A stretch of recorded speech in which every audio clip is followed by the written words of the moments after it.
all women are different, but they are all women. This video is androcentric from a men's point of view and is presented as opinion, commentary, and debate. Expressing opinions is not violence. These are ideas to challenge, question, and argue in public because classical liberalism relies on the First Amendment for its dialectic. If you are a feminist, then consider this. If patriarchy truly existed as claimed, feminism could not. And if all men are trash and women are equal to men, then what are we to conclude? Women will die for their children, men will die for their wives and children, and God chose to die for all mankind. Authority rolls up with responsibility. If this framing of facts offends you, click off to a cute cat video. Proceeding further will expose you to gamma bias and criticism directed at ideas, claims, institutions, not at any individual's virtue or dignity.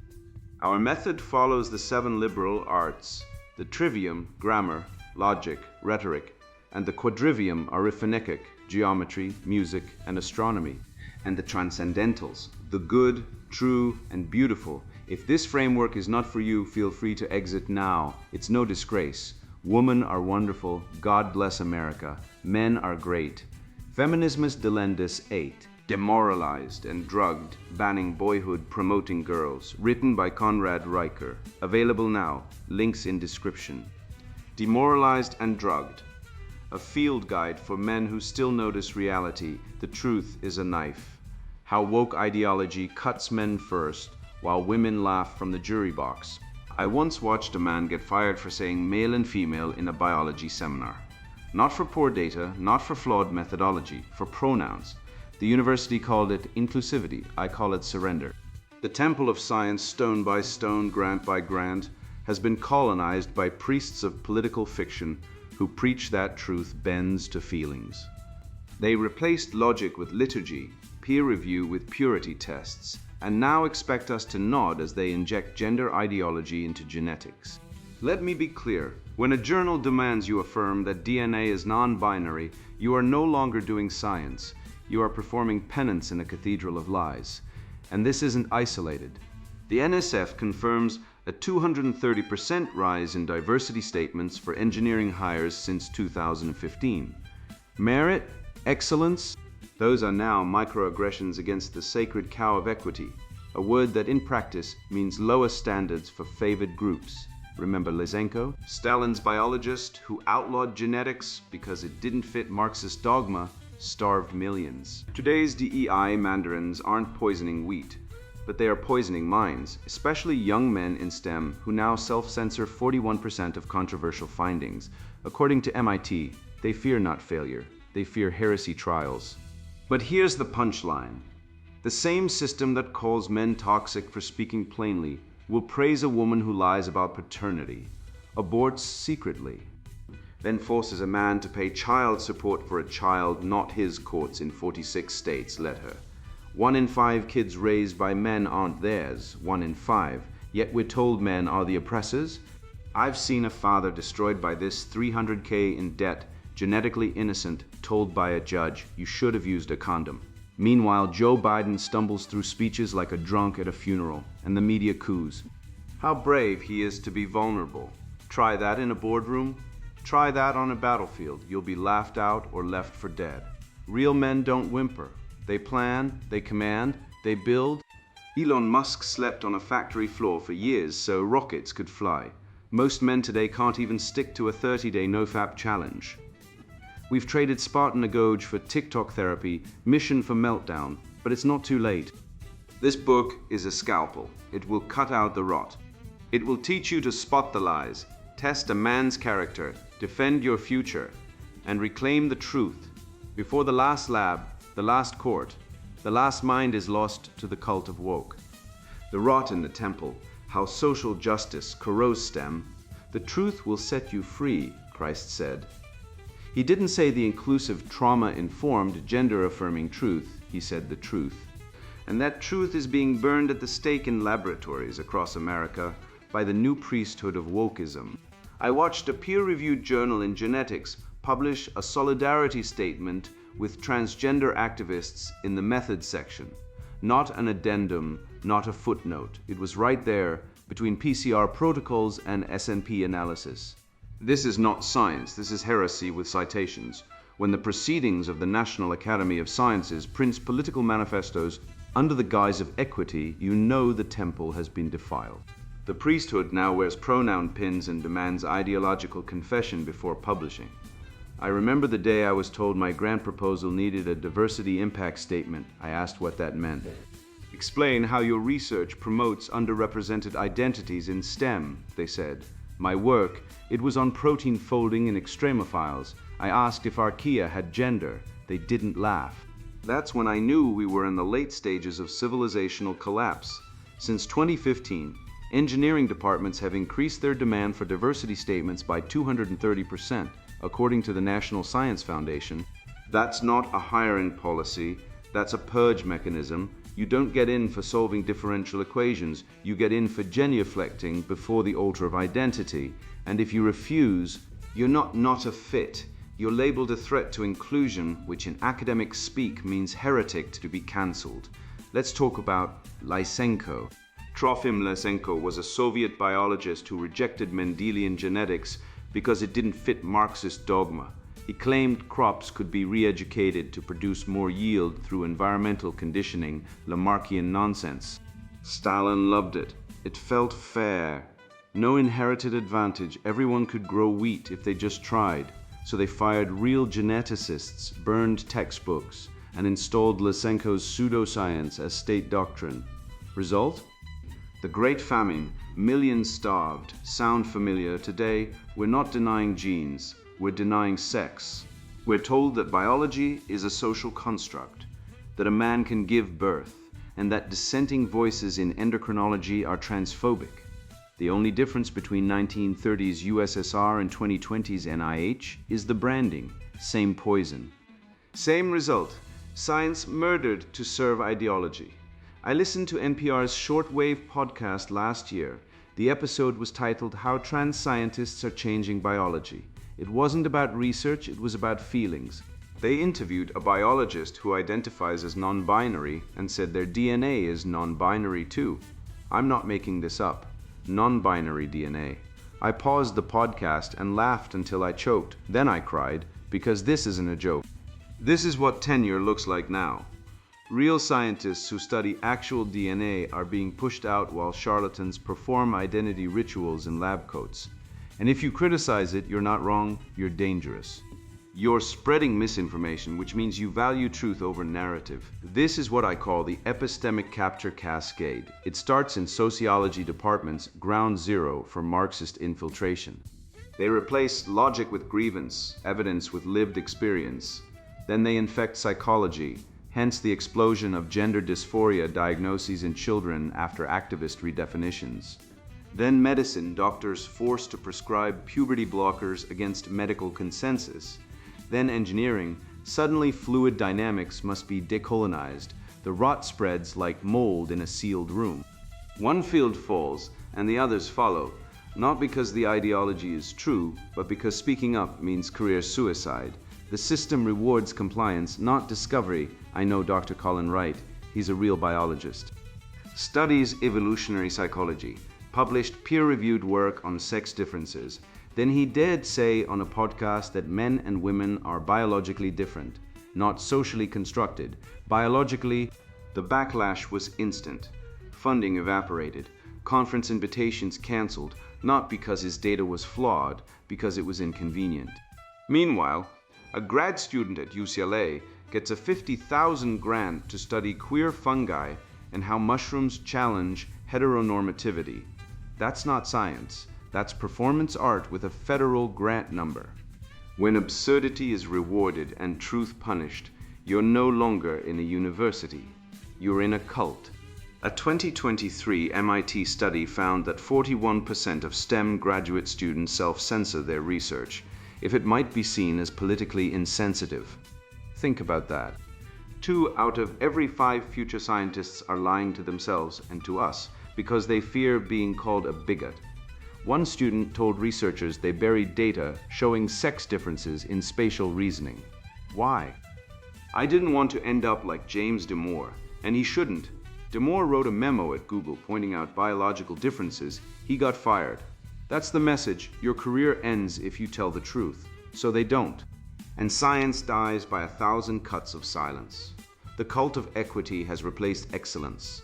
I've seen engineering schools admit students with D averages because they check the right boxes. These students fail out, predictably, because you can't wish away differential equations, but the administrators don't care. Their real product isn't engineers, it's diversity metrics. They're not educating minds. They're laundering ideological virtue.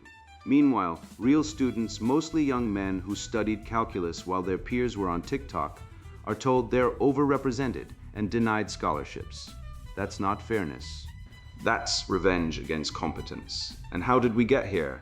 Through the back door of Title IX. Originally meant to prevent sex discrimination, it's now used to enforce ideological conformity. DEI offices, funded by federal grants, have more power than department chairs. They don't evaluate research, they evaluate allegiance. Say the wrong thing about women in combat or male suicide rates, or the fact that 85% of homeless adults are men and you're investigated. Not for misconduct, for thought crime. The humanities fell first. Now STEM is bleeding out, and no one's sounding the alarm because the alarmists are the ones holding the knife. They say science is neutral. It's not. Science is the practice of truth-seeking by men who refuse to lie. But when logic is replaced by narrative, rhetoric by emotional blackmail, and grammar by linguistic vandalism, like calling a man they, or calling chromosomes problematic, you've lost the trivium. And without grammar, logic, and rhetoric, you have no tools to defend truth. You're left with slogans, and slogans burn libraries. So what do? We resist. We refuse to write diversity statements. We publish in journals that haven't been captured. We form underground networks, merit rings, where real scientists share data, collaborate, and protect each other. We tell the truth even when it costs us. Because the alternative is surrender. And surrender means watching Western science, the greatest achievement of the human mind, die not by ignorance, but by betrayal from within. You think I'm exaggerating? Ask Dr. Wright. Ask the grad students who deleted their data.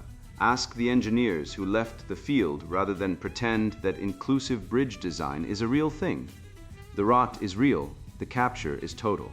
But the cure is simple.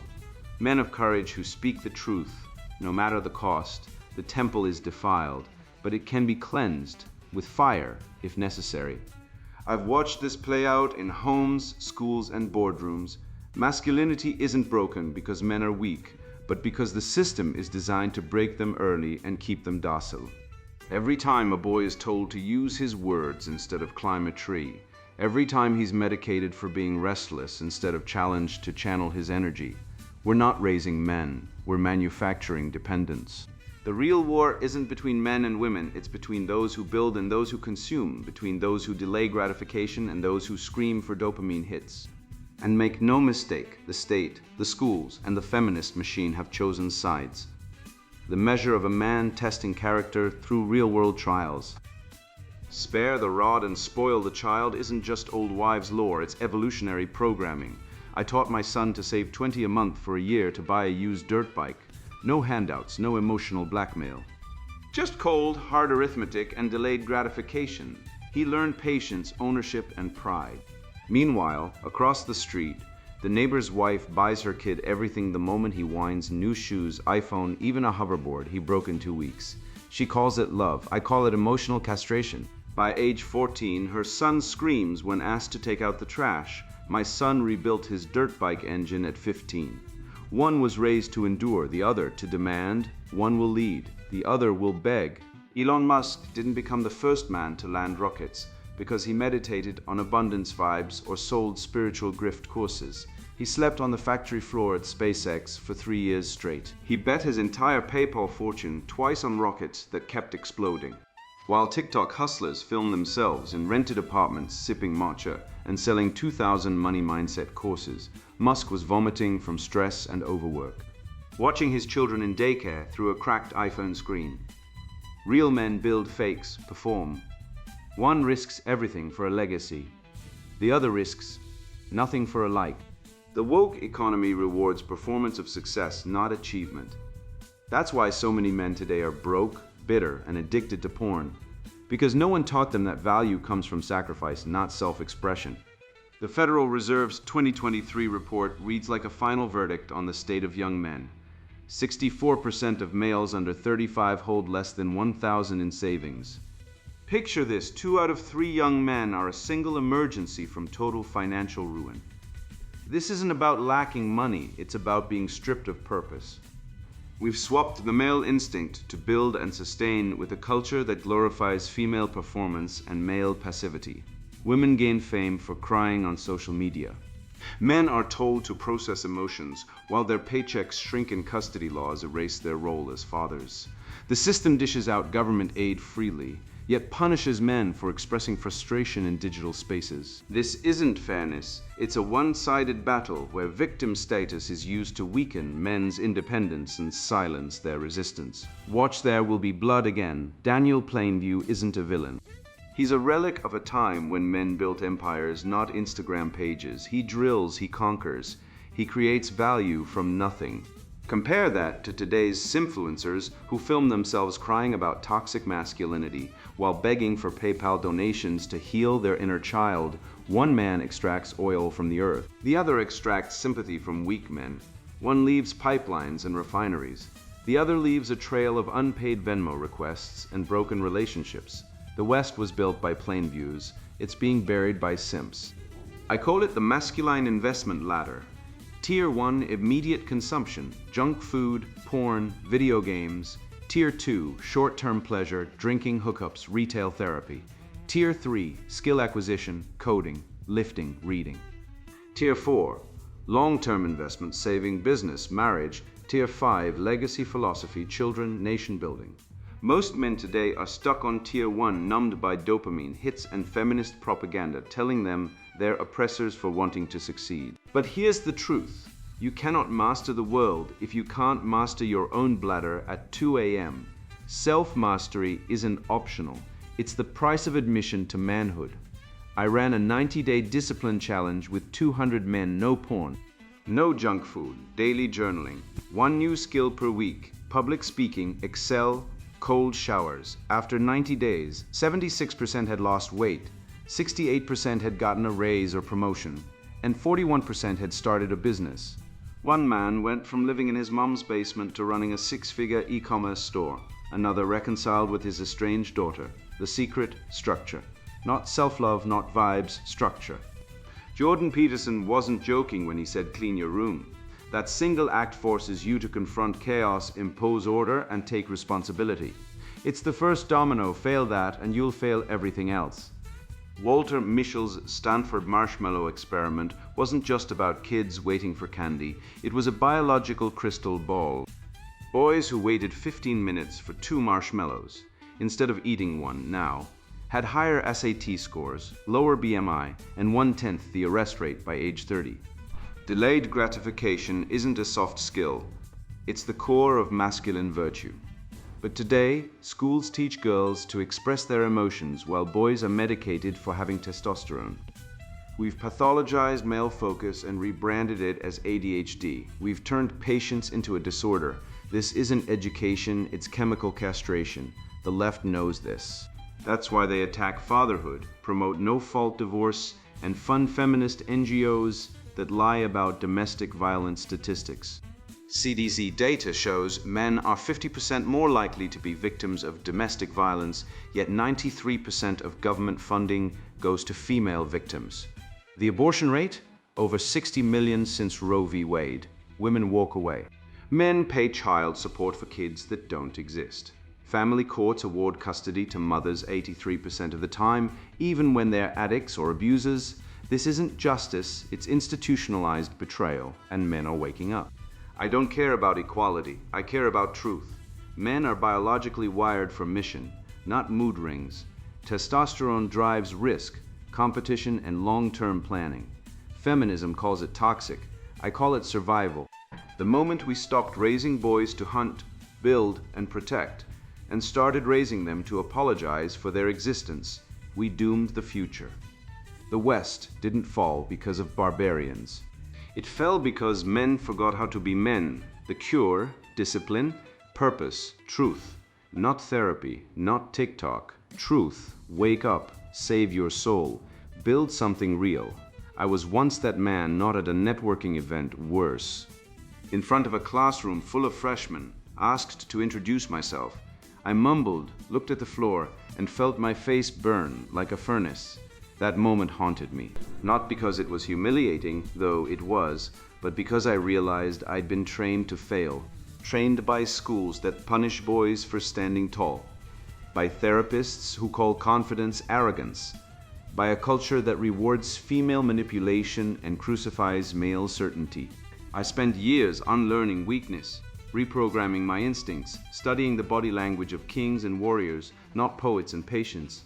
And when I finally walked into a room and owned it, no apology, no hesitation, no seeking permission, I understood the truth. Leadership isn't given, it's taken. And every man who hesitates is paying the submission tax in silence. The theater of weakness, how nervousness is weaponized against leadership.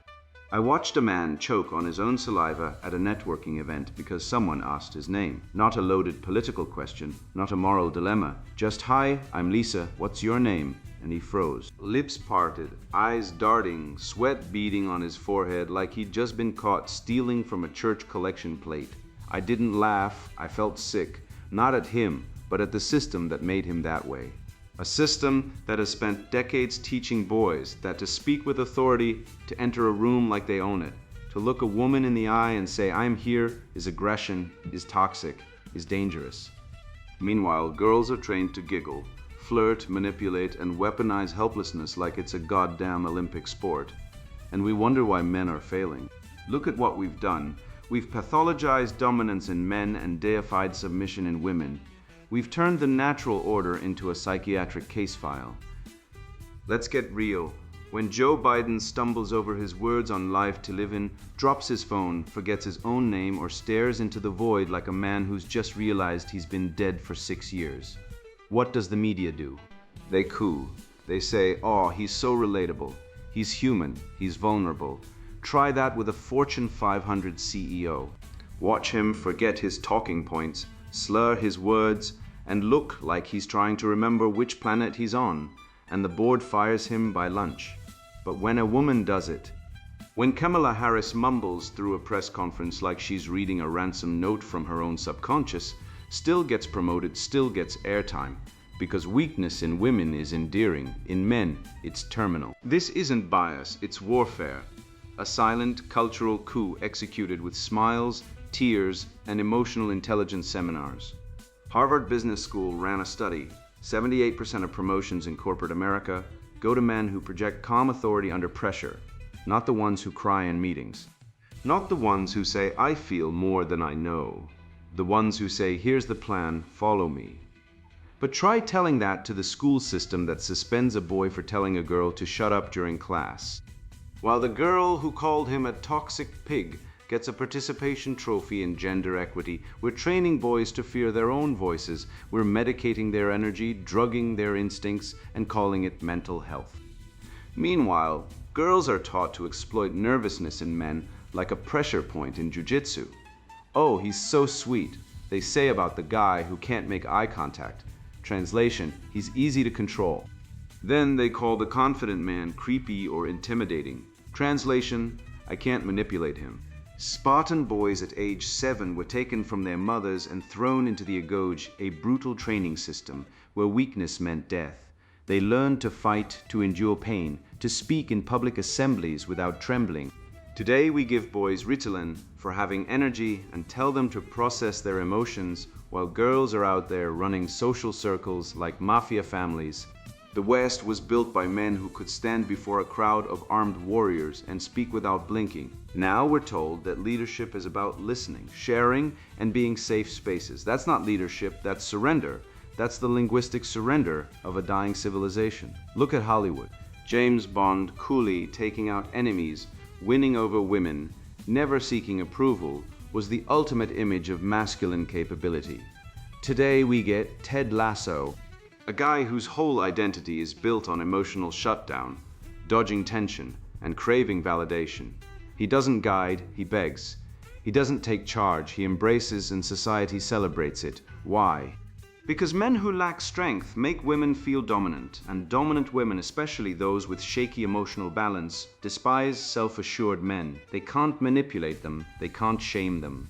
So they label assertiveness as harmful and surrender as advanced.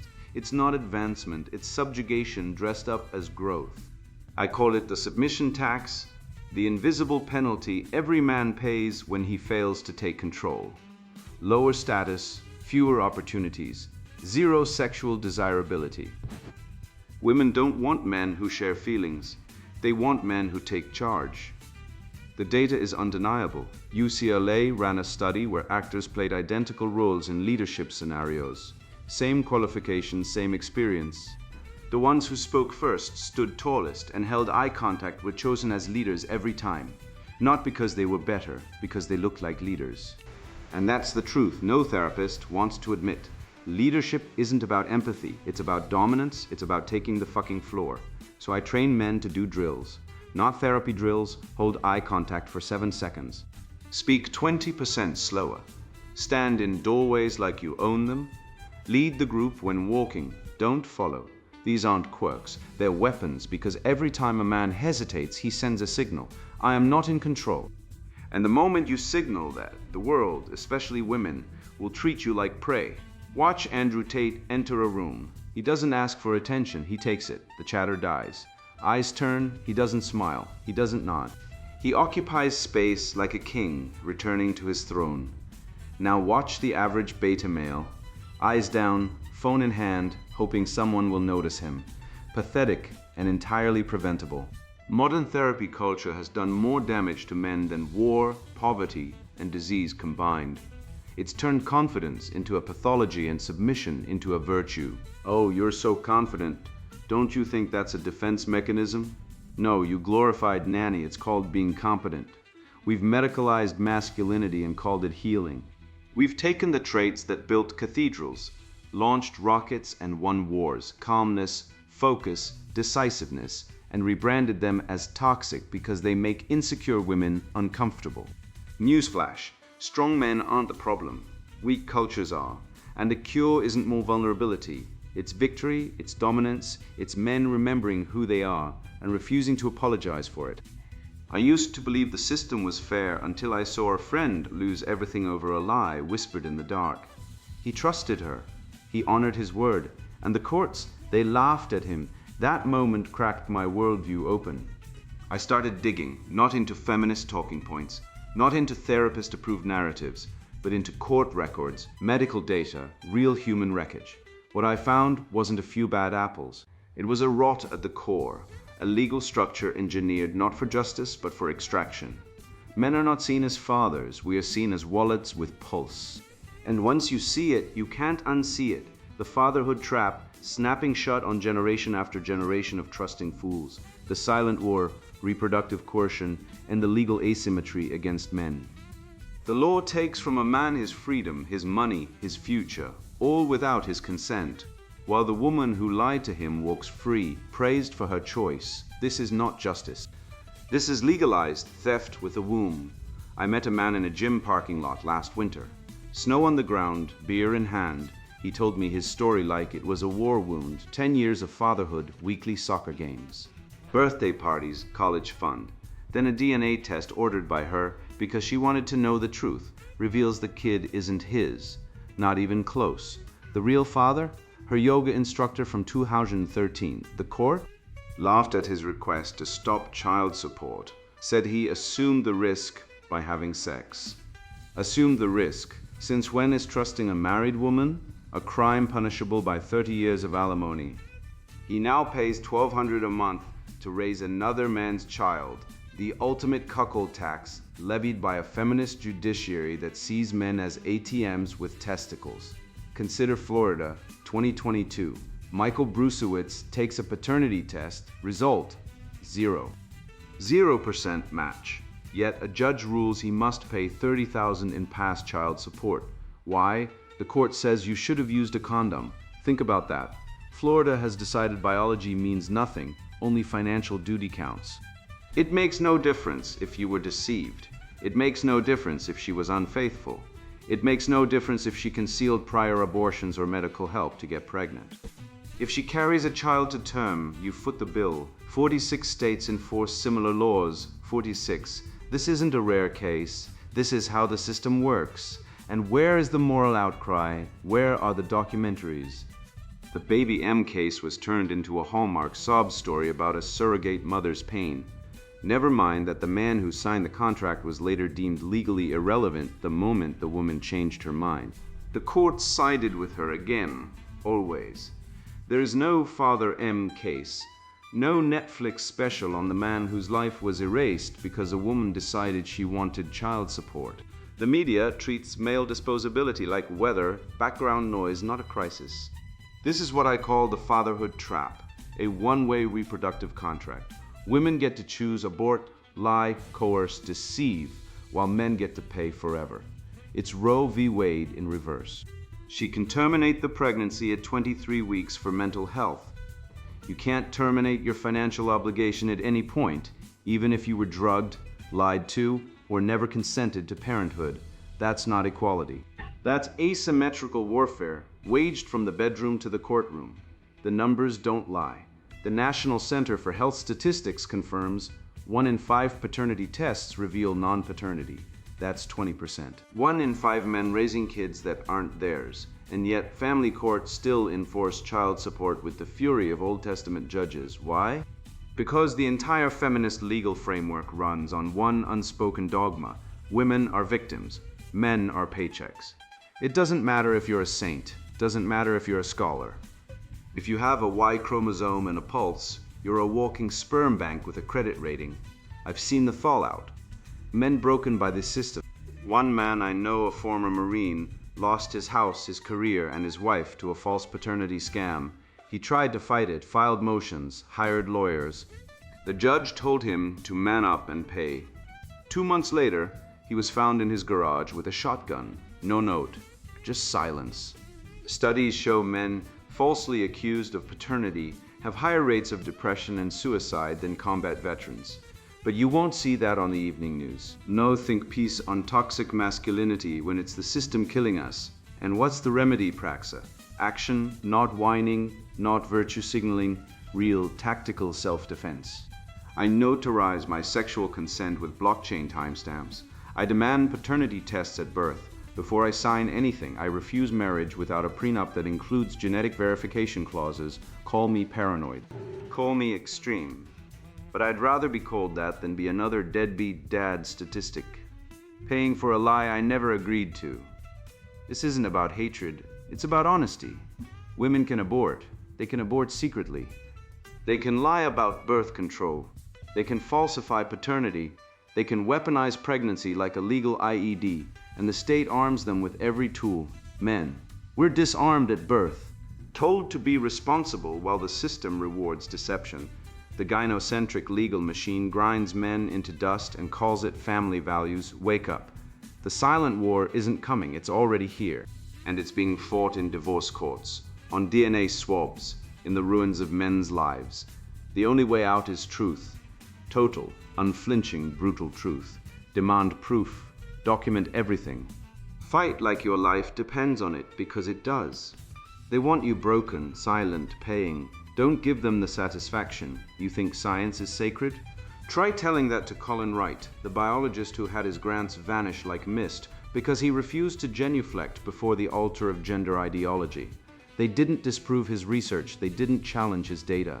They just silenced him because truth is now a hate crime in the cathedral of wokeness. This isn't diversity.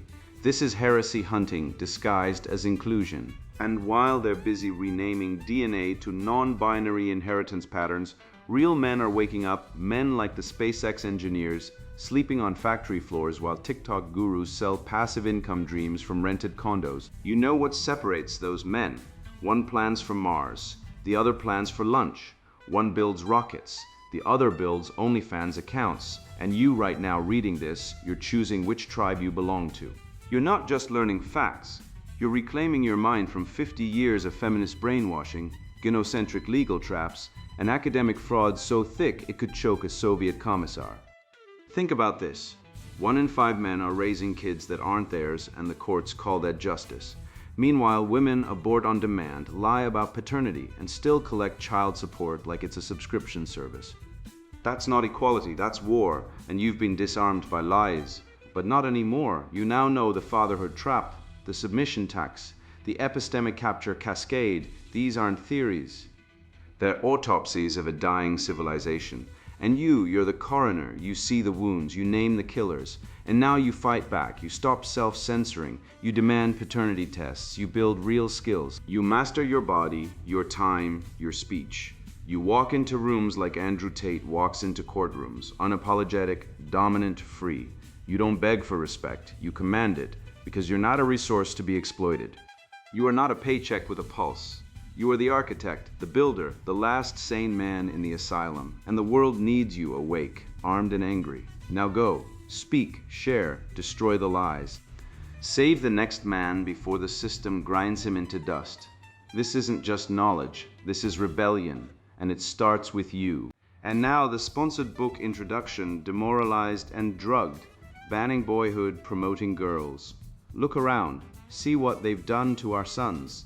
I watched my own boy get slapped with an ADHD diagnosis because he climbed trees and argued with his teacher.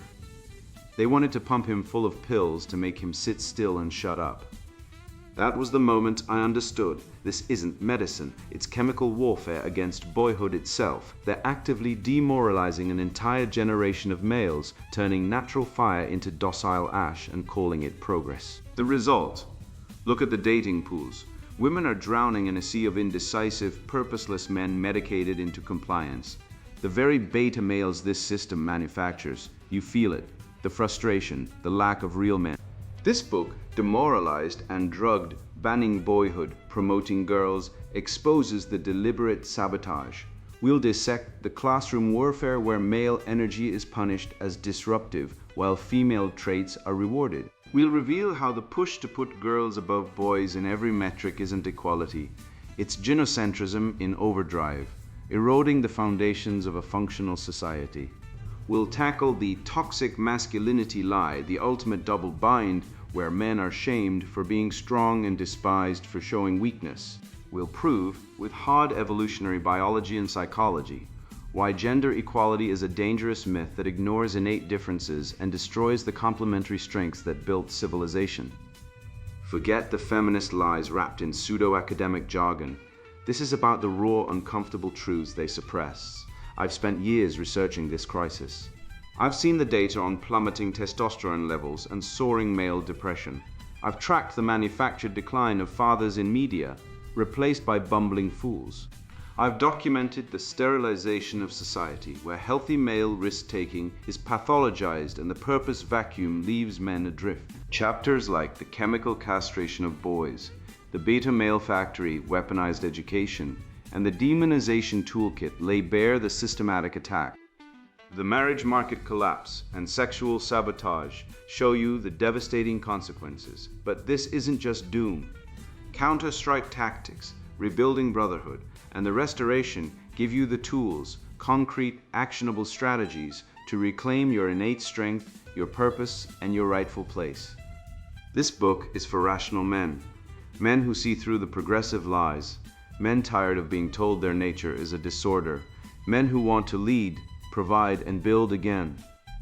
If you're ready to cut through the noise and fight back, this is your manual. You'll gain the understanding and the practical steps to break free from the demoralization trap and become the capable, resilient man you were meant to be. If you're still clinging to the wreckage of feminist ideology, if the phrase gender equality makes you nod in agreement, if you think boys need to be drugged to fit into their feminized classrooms, put this book down now. Seriously, go read a romance novel, take up knitting, do something else.